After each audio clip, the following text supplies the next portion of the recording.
महाराष्ट्रामध्ये काही स्वयंघोषित संत आहेत. अशातच एक संत आहेत नामदेव सानप. आता त्यांना संत म्हणणं सुद्धा चुकीचं आहे, पण लोक म्हणतात. आता आता हे जे नामदेव सानप आहे ते स्वतःला न्यायाचार्य म्हणवतात आणि ते एका विशिष्ट समाजाचेच फक्त संत आहेत की काय, आता असं वाटायला लागलेलं आहे. याचं कारण की आपल्या सर्वांना माहिती, बीड जिल्ह्यातल्या मस्साजोग गावचे सरपंच संतोष देशमुख यांची जी हत्या झाली होती, त्या हत्येतले जे मारेकरू आहेत त्या मारेकरूंना फाशी झाली पाहिजे. त्यासाठी महाराष्ट्रातील तमाम जनता, महाराष्ट्रातील सगळे राजकीय पक्ष यांनी मोर्चे काढले आणि सरकारवरती दबाव आणला. आणि आता 6 पैकी 5 आरोपी जेलमध्ये आहेत.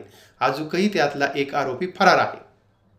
पण आता ह्या नामदेव सानपला ज्या घरातला कर्ता पुरुष गेलाय, ज्या गावाचा सरपंच गेलाय, त्यांच्या मृत्यूविषयी काही देणे घेणं नाही. धनंजय मुंडे त्यांना भेटायला गेला तर त्यांना असं वाटलं हा धनंजय मुंडे काय संत महात्मा आहे का, काय वाल्मिकी आहे का काय, आणि त्यांना असं वाटलं आणि त्यांनी डायरेक्ट सांगितलं की धनंजय मुंडेंना माझा पाठिंबा आहे, मला त्यांची अवस्था बघवत नाही, त्यांच्या हाताला सलाईन लावलेला आहे.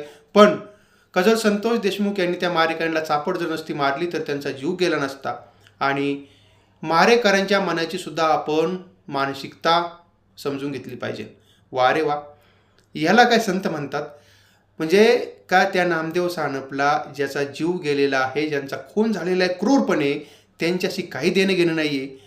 त्यांना फक्त त्यांच्या समाजापुरतंच त्या धनंजय मुंडेची देणं घेणं आहे. त्या वाल्मिक कराड आणि का जे मारेकरू आहेत ते सगळे मारेकरू एका विशिष्ट समाजातले आहेत आणि त्यांना त्याच्याशी देणं घेणं आहे. म्हणजे त्यांना मारेकरूच्या मानसिकतेचं पडलं. अरे पण चापट का मारली, तर चापट मारली ती का, तर ह्याच ज्या मारेकरूंनी त्या संतोष देशमुख यांच्या गावातल्या एका तरुणाला मारहाण केली.